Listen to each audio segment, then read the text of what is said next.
네, 반갑습니다.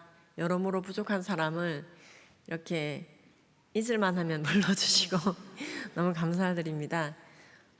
작년 이맘때는 이곳에서 청년들을 대상으로 결혼이라는 주제로 메시지를 전했었습니다. 아마 유튜브 어딘가에 있는 걸로 아는데요. 그 전에 해는 아마 또 동성애 차별금지법 주제로 왔던 것 같습니다.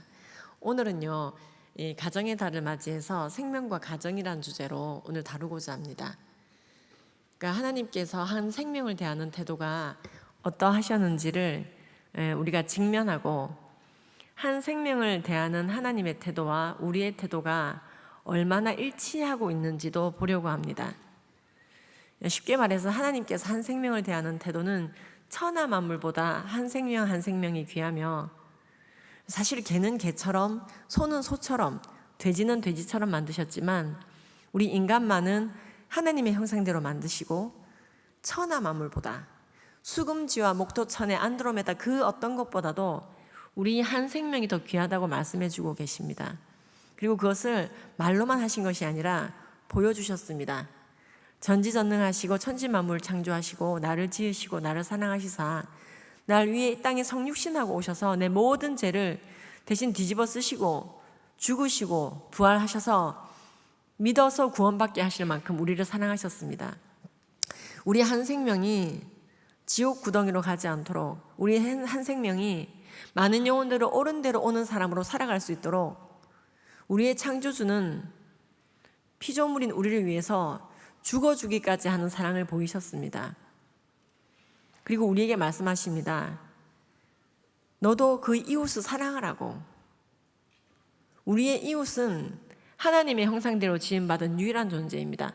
요즘 이제 고양이도 소중하고 강아지도 소중하고 다 소중하죠. 요즘 도마뱀도 소중하고 뭐 정갈도 소중하고 생명이 굉장히 소중하다고 얘기하는데, 성경이 말하는 그 많은 생명 중에서도 특히 인간의 생명은 본질적으로 그 생명과는 다른 생명, 그렇습니다.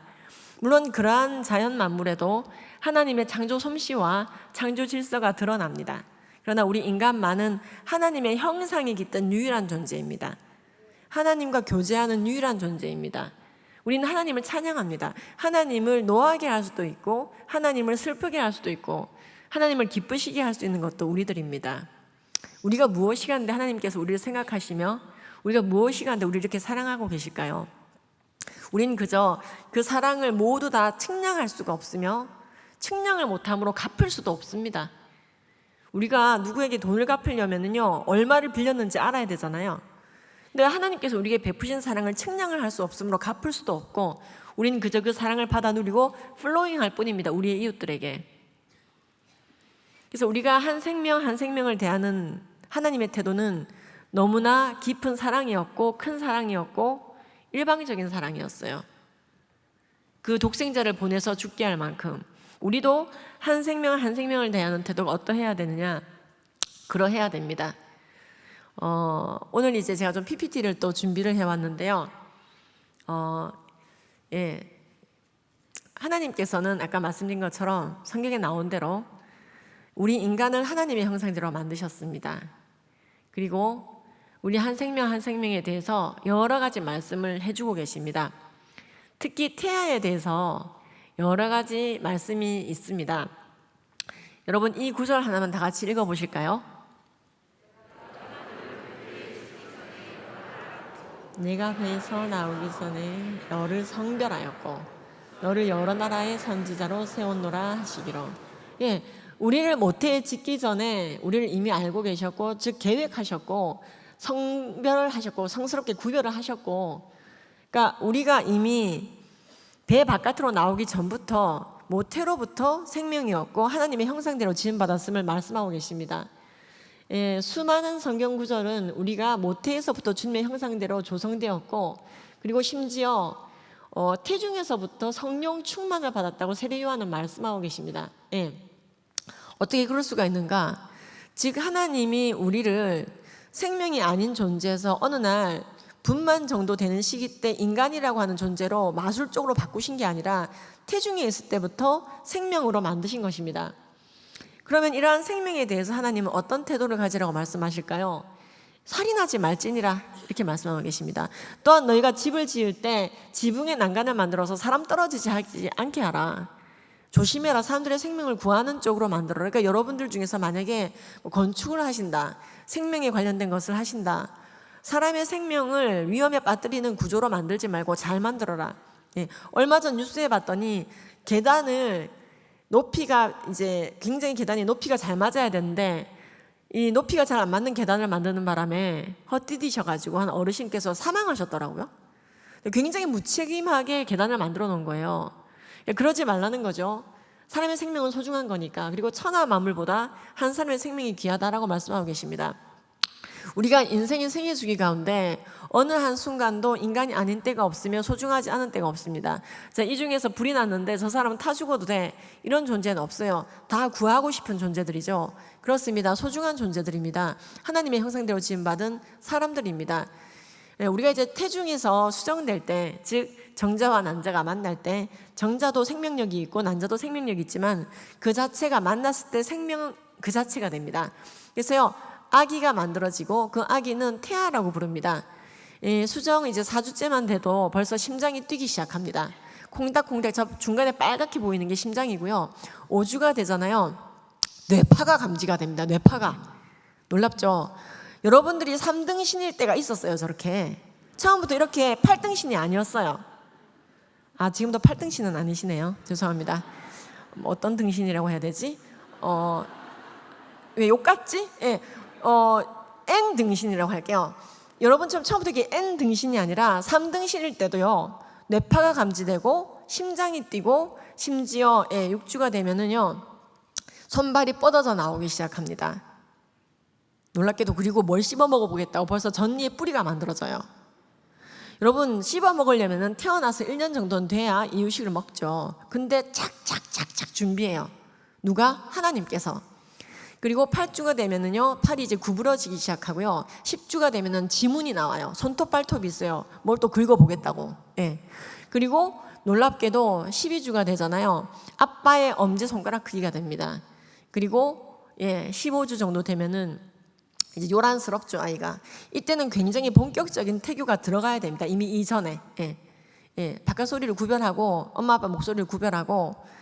우리가 이제 보통 4개월 정도 되면은 이제 굉장히 이제 저 때부터 성별 감별을 많이 하기 시작하는데, 병원에서 적어도 뭐 한 5개월, 4개월은 돼야 성별을 알 수 있습니다라고 말하는 걸 듣고 성별이 그때 정해지나라고 착각하고 질문하시는 분들이 굉장히 많아요. 제가 성경적 성교육 강사 양성 과정인 A랩 아카데미에 그 질문이 굉장히 많은데요. 성별은 수정될 때 정해져요.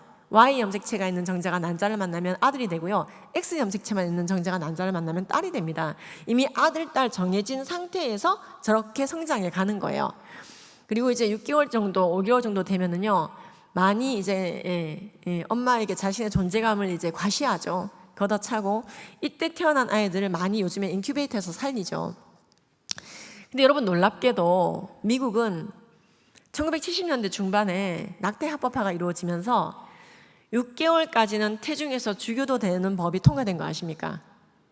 3개월까지는 부모의 뜻에 의해서, 6개월까지는 의사가 수락하면. 그러니까 사실은 그 이후에 미국에서는요, 6개월 이상 된 아이들도 죽이는 일들이 굉장히 많아졌어요. 우리가 생명은 소중한데 낙태는 합법이다, 이 두 가지 말은 맞지 않습니다. 이게 정신분열이 되는 법이에요. 우리가 4개월까지는 소중하지 않은 존재인데 5개월부터는 소중한 존재이다. 주님의 관점에서는 생명을 그렇게 대하지 않으신다는 거죠. 제 조카가요, 저희 동생이 낳은 조카가 720g에 태어난 조카가 있어요. 저희 동생이 저보다 5살 어린데요, 꼭 저처럼 생긴 동생이 있거든요. 얼마나 닮았냐면, 어렸을 적에 저희 이제 집 앞에 이 붕어빵집이 있었는데요, 제가 이제 붕어빵을 사서 집에 가는 길에 사들고 갔어요. 저희 자매를 모르는 분인데 그 이후에 또 하교하는 우리 동생이 붕어빵을 산 거예요. 그랬더니 그 아주머니께서 살 필요 없다, 네 언니가 사갔다, 그렇게 말할 정도로 닮은 동생이 있는데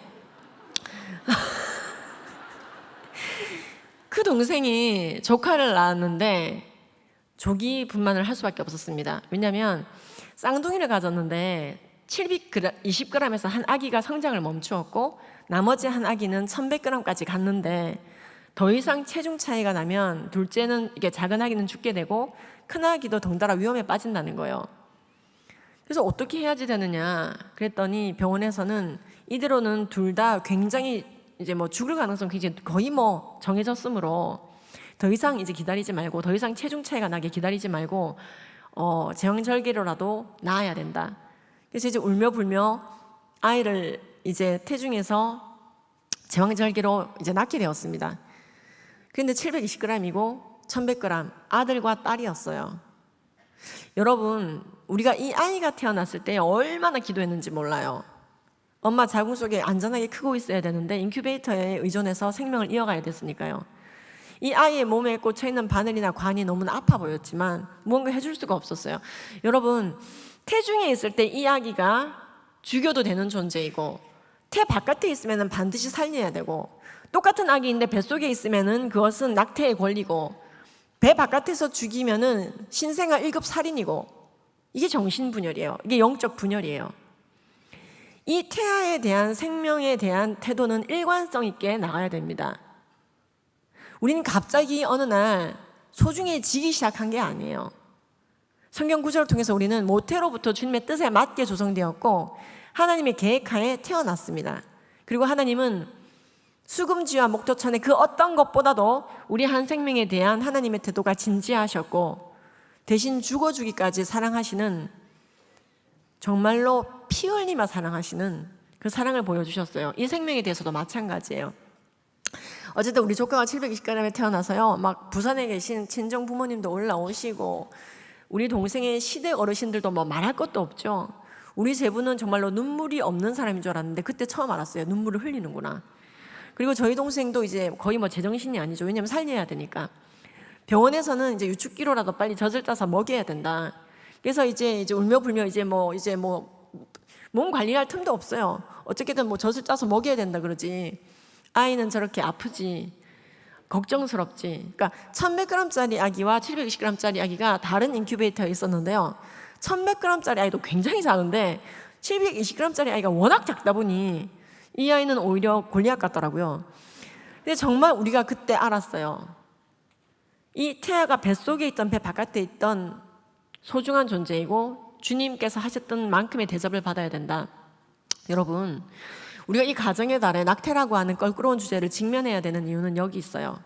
왜냐하면 이것은 반생명적인 살인 행위이기 때문에 그렇습니다. 근데 우리나라는요 정말 역대급 낙태율을 보이고 있는 나라예요. 그러니까 미국이 낙태 합법화됐고 낙태 합법화된 나라들이 많고 우리나라도 이제 얼마 전 2019년 4월 11일 날 낙태 처벌법을 헌법 불합치 판결을 내려버림으로써 먹통을 만들었습니다.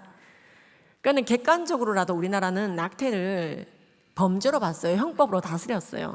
그게 잘 시행이 됐고 안 됐고를 떠나서 형법 269조와 270조를 통해서 낙태하면 안 된다. 자기 태중의 자녀를 죽이면 안 된다. 그리고 태중의 자녀를 죽이려는 사람을 도와줘서도 안 된다. 그러나 예외적인 조항이 또 있었어요.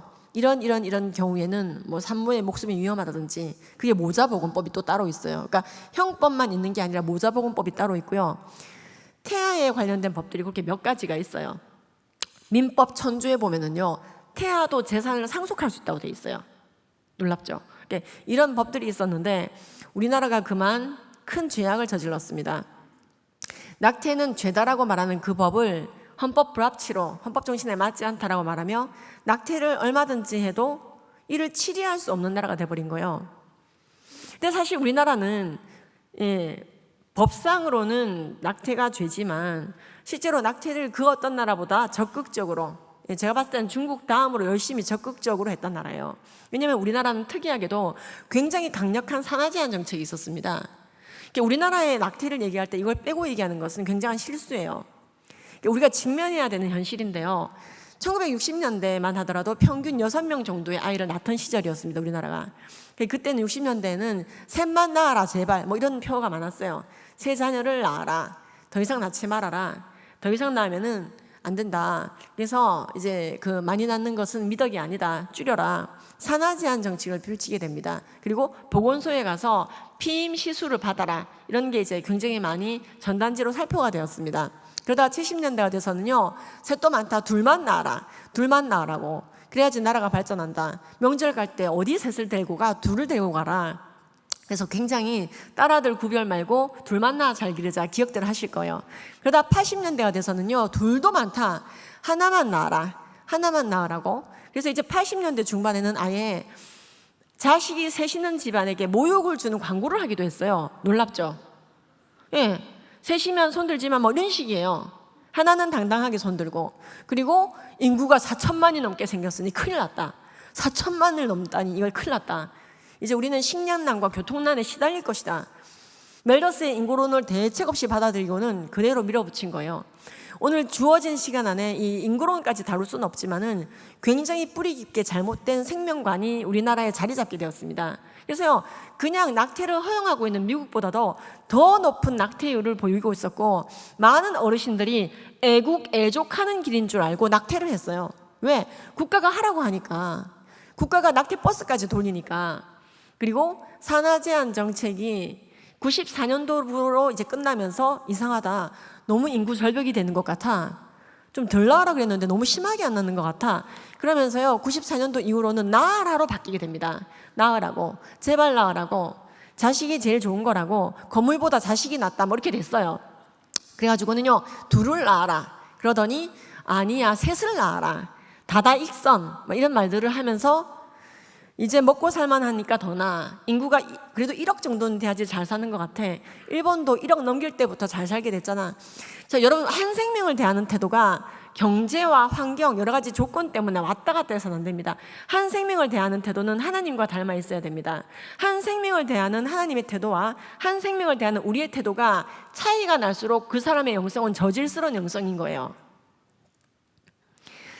즉, 한 생명을 대하는 하나님의 태도와 한 생명을 대하는 국가의 태도가 차이가 날수록 그 국가적 영성은 저질이 되는 거예요.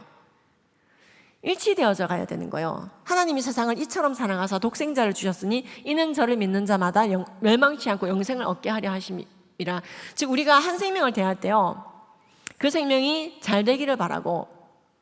여러분, 어떻게 하는 것이 한 생명이 잘 되는 것인가요? 학벌 좀 좋아지면? 돈, 명예, 인기, 학벌, 외모 좋은 걸 줄 수 있겠죠. 우리가 비본질적인 것들 이런 것들 줄 수 있겠죠. 빵도 나눠주고 겉옷 달라 그러면 속옷도 주고 이쪽 때리면 저쪽 돌려대고 네가 좋아하면 내가 우할게 하면서 모든 비본질적인 것을 양보하기는 쉽진 않아요. 그런데 그걸 양보하는 이유는 본질인 예수님을 전하여 그 생명을 구하기 위함입니다. 그 사랑을 전하기 위함입니다. 결론적으로 이 성경이 말하는 아가페 사랑은 이 영혼을 구할 뿐만 아니라 생명을 구할 뿐만 아니라 육적으로만 살아갈 뿐만이 아니라 영적으로 결국 구원받고 천국 갈 수 있도록 도모하고 더욱더 그가 성화될 수 있도록 전하면, 예수님을 전하면 막 그분들이 막 여러분들의 사랑을 너무 잘 받아들여가지고 막 사랑의 교회 가자 이러면 아 그래 너무 좋아 이러면서 막 따라오죠. 아니잖아요. 니나 가세요 코로나야 막 이런 때가 있었죠. 그럼 막 여러분들 상처받았죠. 아, 지금 이 코로나가 이렇게 창궐한데 우리 온라인 예배라도 드리자. 그러면 니나 믿으세요 코로나야. 굉장히 사실은 억울한 일을 많이 당하셨죠. 주님께서 다 신원하실 걸로 믿습니다. 그렇다 할지라도, 상대방이 오히려 그렇게 나온다 할지라도, 우리의 진정한 사랑을 거부한다 할지라도 우리는 그를 구하기 위해서, 그 생명을 구하기 위해서 사랑은 오래 참고 온유하며 시기하지 아니하며 교만하지 아니하며 무례히 행치 아니하며 자기의 유익을 구하지 아니하며 성내지 아니하며 악한 것을 생각하지 아니하며 불의를 기뻐하지 아니하고 진리와 함께 기뻐하며 모든 것을 믿으며 참으며 바라며 견딥니다. 사랑은 언제까지나 떨어지지 아니하되 예언도 패하고 방언도 그치고 지식도 패합니다. 우리는 그 사랑을 가지고 생명을 대해야 됩니다. 그 태아가 아무리 어리던 아무리 늙었던 아무리 유능하던 아무리 무능하던 우리가 어르신들을 존경해야 되는 이유도 거기 있어요. 유능, 무능, 유익, 무익과 상관없이 하나님은 한 생명 한 생명을 사랑하시고 그들이 악한 길에서 떠나 스스로 낮추고 기도하기를 원하십니다. 지금 그런데 생명을 대하는 태도가 물질적인 풍요와 편의를 위해서 좌지우지 되는 거 굉장히 심각한 증상입니다. 어쨌든 우리 조카는요, 너무나 작게 태어나서 생명 부지하는 것만 해도 감사할 지경인데 청첩병력 같은 얘기를 듣게 됐습니다. 의료진도 괴로웠을 거예요. 이 아이가 심장에 문제가 있어서 미숙하니까 다 완성되지 않은 심장인 거예요. 가슴을 열고 수술을 해야 된다는 거예요. 그래서 예? 이렇게 됐는데요. 저도 이제 울고불고 많이 해줄 수 있는 게 없더라고요. 기도회에는. 아니 지금 사람만 있어도 정말 땡큐인데 어디를 짠단 말입니까? 근데 지금 체중을 이제 불려야 되는데, 키워야 되는데 이 심장 갖고는 안 된다는 거예요. 수술을 결국 해야 된다. 그래서 이 태아를 위해서 우리 동생 내외가 할 수 있었던 첫 사명이라고는 이 수술 때문에 이 아이가 죽어도 또는 장애가 돼도 깨어나지 못해도 이 수술에 대해서 수술 동의서죠. 그런 슬픈 동의를 해야만 했습니다. 야, 근데요, 이제 이쯤 되니까 더 이제 기도가 일어나는 거예요. 저희 동생이 이제 수지에서 가장 큰 교회를 다니고 있는데요.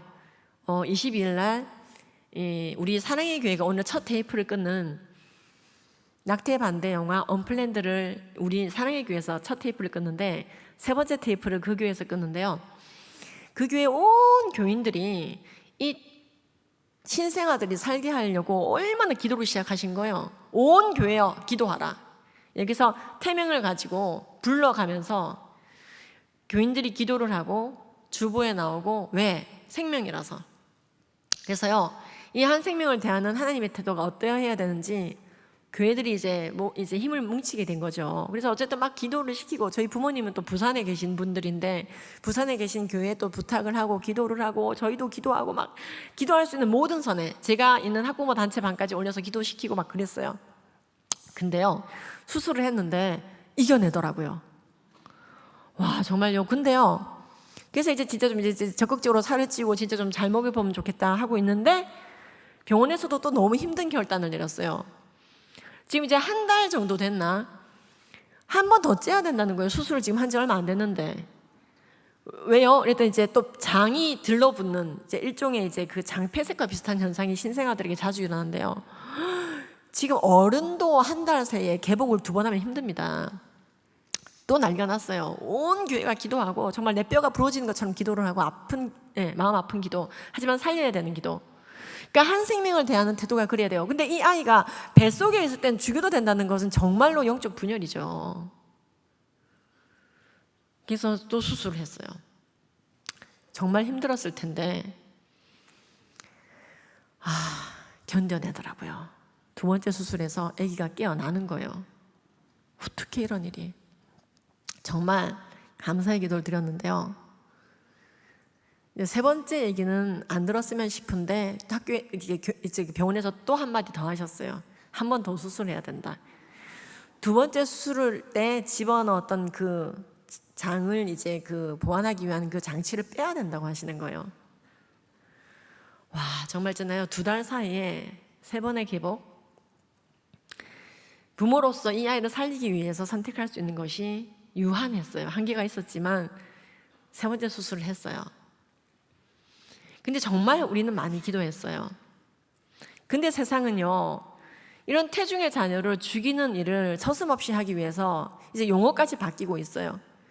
낙태, 태아살해 그런 단어 쓰지 말고 임신 중단이라는 단어를 쓰자는 거예요. 여러분, 임신 중단하자. 많은 우리나라 페미니스트들이 낙태를 합법화시키기 위해서 임신 중단이라는 단어를 써요. 그리고 합법화시키는데 일조한 단어로 미국에서도 활용됐던 단어예요. Ending Pregnancy라고 그래요. 그러니까 미국 최고의 낙태 업계인 플랜드 페어런트후드에도 보면은 Ending Pregnancy라고 홈페이지에 딱 적혀 있어요. 무슨 말이냐? 이것은 뭔가를 죽이거나 하는 문제가 아니고 다이어트 중단, 학업 중단, 뭐 이런 중단이다. 도박 중단, 임신 중단. 그래서 이것은 살해가 아니다. 그래서 굉장히 죄책감을 걷어내기 위해서, 그리고 함부로 살해하기 위해서 단어를 바꾸고 있어요. 엔딩 프레그넌시. 그런데 태아 살해입니다. 직면해야 돼요. 그럼 나도 태아를 살해한 셈이네. 나도 낙태했는데. 그러면 우리의 갈 길은 정해져 있어요. 회개만이 답이에요. 내가 태아 살해가, 내 자녀의 살해가 죄라는 걸 알았더라면, 산하제한 정책에 의해서 이게 애국의 길이라고 호도되지 않았더라면 낙태하지 않았을 텐데요. 제가 만났던 권사님 중에 내가 셋을 낙태하고 넷을 낳았습니다 이런 분들이 수두룩합니다. 근데 여러분, 그 죄짐을 지고 갈 것이 아니라 회개하고 주님께로 나아가야 되는 것입니다. 내 이름으로 일컫는 내 백성이 그들의 악한 길에서 떠나 스스로 낮추고 기도하여 내 얼굴을 찾으면 내가 하늘에서 듣고 그들의 죄를 사하고 그들의 땅을 고칠지라. 우리가 진정으로 회개할 때 주님께서는 흰 눈보다 더 이게 양털보다 깨끗하게 하시며 기억조차 하지 않습니다. 네가 모르고 그랬구나. 네가 죄 가운데 눈이 가려져서 그런 행동을 했구나. 네가 진정으로 회개하는구나. 네가 이걸 죄인 줄 알았고 나를 경외했다면 죽이지 않았을 테지. 근데 너의 진정한 회개를 기뻐한다. 내가 너의 죄를 사하고 너의 땅을 고칠지라 말씀하시고 계십니다. 우리는 더 이상 낙태를 산하제한 정책의 정당한 방법이었다, 여성의 권리라고 말할 때가 아니라 죄라고 선포하고 죄라고 입법하는 노력을 해야 됩니다. 그리고 국가적으로는 산하제한 정책을 통해서 낙태를 활성화시켰던 것에 대해서 회개해야 됩니다. 우리의 자녀들이 생육번성 충만 정복 다스림의 길을 걸어가라고 하신 것은 하나님의 명령입니다. 많아져라, 증가해라. 난 너와 같은 존재가 많아졌으면 좋겠어. 나는 너와 같은 존재가 많아졌으면 좋겠어. 그래서 초원과 광야를 달려 복음 듣지 못한 민족이 없도록 하고, 마침내 히브리인들이 돌아올 때 예수님께서는 다시 오십니다. 사탄 이를 두려워합니다. 특히 믿는 자들이 자녀를 낳고 그들을 생육번성 충만하게 하며 정복하고 다스리게 하며 제자화하는 것, 사탄이 제일 싫어합니다. 그래서 사탄은요, 우리의 자녀들에게 이렇게 말해요. 너 아무것도 남기지 말고 죽어라. 낙태를 일삼고 간음을 일삼다가 아무것도 남기지 말고 죽고, 가정을 이루어 생육번성하는 일을 멈추어라. 가정을 파괴하고 생명을 해체합니다. 그리고 그것을 욜로족, You only live once, 한 번 사는 인생 즐겨라. 남한테 피해만 안 주면 되잖아. 어때? 뭐하러 생명을 이어가? 누구 좋으라고?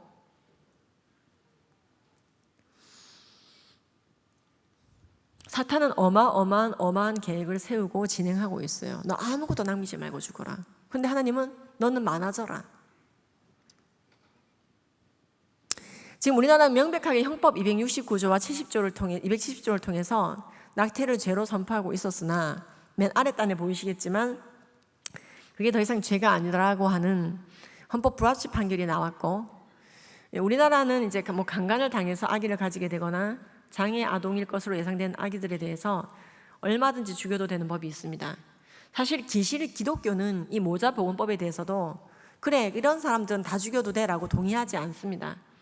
오늘 모자보건법까지 깊게 다룰 수는 없지만, 사실 우리가 이 법들에 근거해서 태아를 소중하게 생각하는 것은 아니고요, 성경 말씀에 근거해서 선악의 분별 기준은 말씀이므로 태아를 소중하게 보는 것입니다.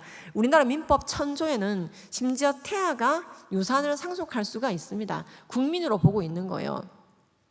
그래서 저는 한 번씩 울적할 때면 저렇게 그림을 그리며 태아의 인간임을 제가 그렸어요. 뭐 아직 저 정도는 3분이면 그립니다. 지우개 없이. 저 만화가 꿈이었어요. 예. 근데 이제 그 약대를 가는 바람에 이 사이드가 돼버렸는데, 만화가 언젠간 만화의 꿈을 꼭 이루고자 합니다. 제가 갑자기 사라지면 어디서 만화 그리고 있나 보다, 그렇게 생각하시면 되겠습니다. 예. 그래서 여러분,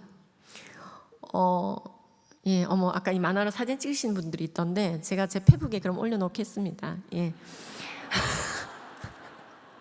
그래서 아직 친구가 1,400명밖에 없어요. 예. 그래서 열심히 안 했더니, 예. 여성의 신체는 그럼 어떻게 낙태를 인지하느냐? 생후, 예를 들어 12주, 그러니까 생후가 아니죠. 임신 12주, 13주, 14주 된 태아를 낙태해버리잖아요. 엄마는 그 아기를 죽이려고 낙태 수술대 위에 올라갔지만 사실은 몸은 그렇게 인식하지 않아요. 이 아를 살리려고 합니다. 갑자기 태아가 없어졌네? 몸은 아기가 태어난 줄 알고 젖이 나와요. 옥시토신을 분비해서 빨리 젖 먹여야지. 갑자기 태중에서 아이가 없어졌어. 태어났나 봐. 그래서요, 젖이 나와요. 그래서요, 나 태중의 아기 죽였는데 젖이 나온다. 내 아기를 죽이기 전에 내가 그립다. 이런 글들이 막 인터넷에 올라옵니다. 결국 우리의 조카는 어떻게 되었을까요? 3번의 수술을 거쳐냈고 많은 기도를 받았던 우리 아들 조카는 어떻게 되었을까요? 많은 기도가 필요한 상황이었겠죠? 우리나라는 어쨌든 굉장히 태아를 많이 죽이는 나라인데, 요약해서 말씀드리자면은 대한산부인과 협회에서 발표한 통계에 따르면 하루에 3,000명 내지 2,000명 정도가 죽어나가는 나라예요. 그러니까 4명이 임신되면 1명 정도가 태어나는 나라. 왜? 전 세계 유례를 찾아볼 수가 없는 산하 제한 정책. 그러니까 우리나라 산하 제한 정책보다 더 센 데가 중국입니다. 거기는 1인을 낳게 함으로. 그러니까 중국은 법적으로 강제 낙태도 있어요. 놀랍죠? 근데 우리나라는 강제 낙태는 없는데, 낙태가 이제 불법이지만 서류상으로는, 법상으로는 실제로 국가가 추진했다는 것이고, 그래서 이제 원래 1년에 뭐 30만 정도 죽는다라고 국가 통계는 나왔었지만 산부인과 의사 말로는 아니다, 한 110만에서 120만 정도, 하루에 2, 3천 명 정도다. 근데 지금은 인구수 자체가 이제 좀 이렇게 스테디하고 있기 때문에 하루에 한 2천 명 미만일 것이다라고 보고는 있습니다. 예, 임신 자체를 안 하고 있기 때문에. 임신을 해야 낙태를 하죠. 그래서 어쨌든 우리나라 낙태, 이 1년에 120만이라고 하는 것은 국가가 낸 통계는 아니지만 실제로 그것을 집도하고 있는 산부인과 협회에서 추정치예요. 예. 이 추정치가 사실은 현장에 있는 추정치가 더 맞다라고 사람들은 보는 거예요. 이런 생명 경시의 이 문제로 그냥 끝나는 것이 아니라요, 최후의 방어권, 즉 엄마로서 자기의 자녀를 보호할 수 있는 방어권까지 사라지는 게 낙태 합법화입니다. 예를 들어서 제가 지금부터 상황극을 좀 하자면, 이게 좀 중요한 포인트인데, 예, 제가 지금부터 좀 상황극을 하더라도 이해해 주십시오. 이제 이런 거죠. 모성성이 위협받는다. 결국 낙태가 합법이 돼서 엄마가 얼마든지 자기 자녀를 죽일 수 있는 법이 만들어지면 이게 여자의 자유가 증가하는 게 아니라 여자가 위험해진단 말이에요. 아기와 함께. 무슨 말이냐? 모성성 자체가 위협받습니다. 자, 야, 너 우리 아들 애 가졌다며? 치워. 아닙니다, 어머니. 제가 그냥 혼자서라도 나 키우겠습니다. 뭐 어머니 같은 소리 하고 있네. 나 너를 며느리로 받아들일 생각 없어. 빨리 지우고 와. 아니, 어머니 저 며느리 될 생각도 감히 하지 않고 있고요. 그냥 제가 또리씨 사랑해서 둘이서 그냥 이렇게 어쩌다 보니 간음을 해가지고 애를 가졌는데, 결혼은 허용하지 않으신다 하니, 그러나 제가 간음하여 가진 아기지만은 태중의 자녀까지 죽이고 싶지는 않습니다. 그냥 제가 조용히 나서 키우겠습니다. 입양을 시키던지. 죽이는 건 아닌 것 같아요. 너 나중에 딴소리 하려고 그러지? 애 데리고 안고 와가지고 딴소리 하려고 그러지? 지워. 돈 줄게. 낙태가 합법이야. 합법이 될 거야. 아니, 어머니 지금 아직 합법 아니고요. 제가 나와서 키운다고요. 지워. 죽이라고. 자, 이때 드디어 방어권을 발동할 수 있습니다. 어머니, 형법 269와 저와 270조가 있습니다. 태아를 죽이면 안 되지요. 지금 어머니 지금 태아 살해를 명령하시는 겁니까? 좀 이렇게 어떤 이렇게 그 콩밥 같은 거 좋아하십니까? 콩 좀 사드릴까? 어머니, 낙태는 합법이 아닙니다. 낙태 처벌법이 있다고요. 자, 여러분 여기까지 할게요. 낙태 처벌법이 있을 때는 최후의 방어권이 있었어요. 내 태중의 자녀를 누가 함부로 위협하고 경시할 때, 네가 무슨 자격으로 내 태아를 가지고 죽이라 그래? 난 어미이고 방어할 권리가 있어. 그리고 자격도 있고 법도 있어. 그게 형법이야. 내 자녀의 목숨을 네가 위기에 처하게 하면은 하여튼 좋은 밥을 많이 먹게 될 거요. 최후에 아무리 힘없는 자라도 자기의 자녀를 보호할 수 있는 법이 있었어요. 아무리 잘 나가는 사람이라도 힘없는 여성의 자녀를 함부로 할 수가 없도록. 왜? 천하 만물보다 한 생명이 귀함으로 그나마 법에 녹여냈었다고요. 자, 낙태 합법화가 모성성을 위협한다는 이 말을 저처럼 쉽게 발현하기도 어렵습니다. 자, 그래서 제가 그 상황극까지 했는데, 결국 여러분 지금 햄스터는 죽이면은 죄라고 난리 법석을 치죠. 흰머리 독수리의 알껍데기가 얇아졌다고 막 사람들이 울죠. 지구온난화 때문에 뭐 흰 대머리 독수리 알껍데기가 얇아졌대요. 지구가 온난화돼갖고 막 울어요. 저기 미국의 교수들이 굉장히 많이 웁니다. 프랑크푸르트 학파 교수들이 굉장히 울어요 또. 그런데 태아는 막 죽이자고 그분들은 주장해요. 그러니까 햄스터를 죽여서 영상을 올리면은 동물학대, 생명학대라고 난리를 치면서 태중의 자녀는 얼마 더 죽여도 된다라고 하는 이 정신영적 분열을 우리나라에서 합법화시키는 것이 말이 됩니까? 지금 여러분 예, 그래서 우리가 낙태 반대 운동을 해야 되는데요. 이런 이제 낙태 반대 컨텐츠가 있어요. 한국가족보건협회 에이랩 아카데미에서 이제 수입을 해서 이제 판매하고 있습니다. 무료로 이제 1년에 한 번씩 뿌리는 행사도 하고요. 올해도 했습니다. 그래서 이 12주 태아 모형인데요. 이 태아 모형이 12주 태아 모형은 실제 사이즈고 실제 모양인데 1,000원 또 판매하는 것 같은데 어쨌든 아빠 엄지손가락 사이즈예요. 태아가 12주일 때 팔이 구부러지고 이제 태교가 가능한 시기이죠. 그래서 제가 어떻게 하면은 낙태 반대를 흥겹고 즐겁게 해볼까. 낙태 반대라는 주제 너무나 헤비하잖아요. 근데 심장이 콩콩 뛰는 태아를 살려보자는 의미에서 또 이제 한번 작사 작곡을 해봤어요. 내 이름은 심콩이에요.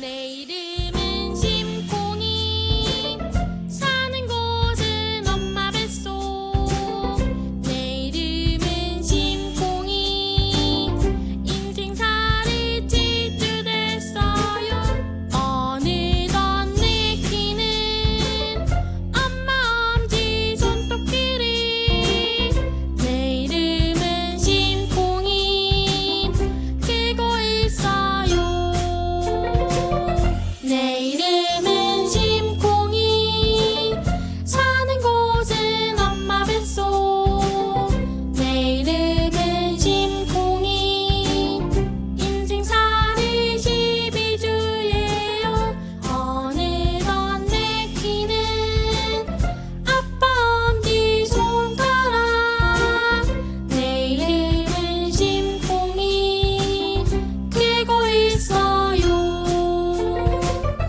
내 이름은 심콩이 사는 곳은 엄마 뱃속 내 이름은 심콩이 인생살이 15주예요 어느덧 내 키는 엄마 손바닥 길이 내 이름은 심콩이 크고 있어요 내 이름은 심콩이 불러지고 있어요. 사는 곳은 엄마 뱃속 내 이름은 심콩이 인생살이 22주예요 어느덧 내 키는 아빠의 발등 길이 내 이름은 심콩이 웨이포미 여러분, 박수 치려면 치셔도 돼요. 여러분, 이 가사는 굉장히 많은 의미가 있어요. 우리가 낙태 헌법 불합치 판결 이후에 어떤 법이 바로 발의됐는지 알아요? 그달에 놀랍게도 이정미 의원이 14주까지는 엄마가 마음대로 죽여도 되고 22주까지는 의사 동의 시 다 죽여도 된다. 그래서 이 주수가 들어가 있는 거예요. 원래 만화가가 꿈이었는데 작사 작곡은 왜 했냐고요. 뭐 애니메이터도 꿈이었거든요. 근데 다 깨알같이 쓰시더라고요. 그래서 이런 이제 생명송이나 성경적 성기육송을 많이 작사 작곡을 하게 됐습니다. 여러분들은 저보다 나을 거예요. 저는 아마추어거든요. 이 중에서 음악적 감각이 있는 분들은 이런 생명송을 많이, 제가 이 곡을 만들고 나서 많은 기독교 대안학교에서 이걸로 율동을 만들어서 이제 보내주셔서 내 이름은 심콩이 유튜브에 치시면은 그런 학생들이 찍어 올린 것들이 막 있습니다. 이렇게 아이들은 커야지 되거든요. 자, 마무리를 하려고 합니다. 8주 때 아기 모습인데요. 우리나라에서 8주 때 가장 많이 살해당합니다. 즉, 저 정도 모습 때 가장 많이 살해되고 드물게 이제 뭐 15주가 넘어서도 죽이기도 하는데요. 우리는 한 생명을 대하는 태도가 어때야 되는지, 심지어 장애가 있다 하더라도 이 영상 한 편을 통해서 많이 볼 수 있는데, 여러분 마지막 영상 보기 전에 저희 조카 소식 전해야 여러분들이 잠을 주무실 수 있을 것 같아요. 우리 조카는요 3번의 수술을 이겨내고 잘 자라주었어요. 그리고 사실은 얼굴을 너무 귀여워서 공개하고 싶었는데 너무 이제 우리 또 자식들이 우리 동생네를 너무 닮아가지고 너무 이제 좀 제가 가렸습니다. 그리고 잘 커서 예, 이제 뭐 초등학교 들어가서 지금 열심히 가방 메고 학업에 매진 중입니다. 예. 여러분, 같은 생명인데 배 바깥에 있으면 살려야 되고 태중에 있으면 죽여도 된다는 법은 반성경적이고 반생명적이며 하나님의 뜻이 아닙니다. 우리가 회개할 것이 있으면 회개하십시다. 그리고 그 아이가 아무리 장애가 있다 하더라도 끝까지 끌어안고, 장애가 있는 그 아이가 태어난 것도 이유가 있기 때문에 그래요. 여러분, 개는 개처럼, 소는 소처럼, 돼지는 돼지처럼 만들었지만 우리 인간만은 하나님의 형상대로 만들어졌어요. 오늘 9시에 언플랜드라는 영화가 상영됩니다. 한국가족보건협회에서 상영권이 주어져서 플레이 될 건데요. 꼭 그때 함께 하시고, 우리나라에 이제 낙태에 관련된 법이 입법이 돼야 되거든요. 입법 공백 상태입니다. 즉 낙태를 해도 처벌할 근거법이 사라진 상태에서 낙태 관련된 법이, 어떤 법이 만들어져야 되느냐, 미국처럼 4주 5주, 즉 심장만 뛰면 무조건 낙태할 수 없다는 법이 심장박동법이라고 그래요. 텍사스에서 통과되고 지금 점점 확대되고 있는데, 우리나라도 그 법이 통과가 돼서 이전 법보다 더 좋은 낙태 관련 법이 만들어져서 하나님께서 한 생명을 대하는 태도와 우리 국가가 한 생명을 대하는 태도가 정말로 닮아 있었더라, 그 나라가 될 수 있도록 기도하고 노력해야 되겠습니다. 그리고 한 생명을 대하는 태도는 그 다음 생명의 릴레이로 이어질 것입니다. 마지막 영상 보시고 마무리하겠습니다. 굉장히 짧은데 많은 생각을 하게 하는 영상입니다. 다운 증후군 장애아에 대한 얘기예요. 우리가 온전해서 소중한 게 아니잖아요. 우리를 하나님이 사랑하시기에 소중한 존재가 되었습니다. Cara futura mamma, Don't be afraid. tu niño podrá hacer muchas 미래의 cosas. 엄마에게란 영상이에요. Potrà abbracciarti. Podrá correr hacia ti. Il pourra parler et te dire qu'il t'aime. Il pourra aller à l'école. Como todos. Il beschreiben. Il pourra t'écrire si un jour elle est loin. Because indeed, he'll be able to travel too. Il pourra aider son père à réparer son vélo. Podrá laborar. Y ganar su dinero. Avec son salaire, il pourra t'inviter à dîner. O affittare un appartamento e andare a vivere da solo.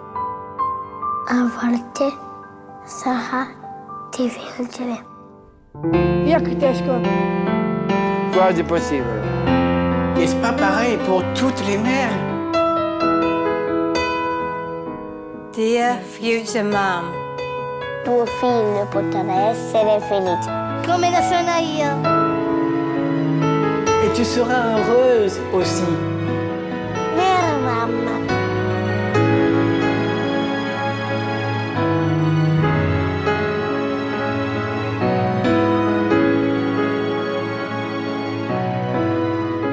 Vero, mamma?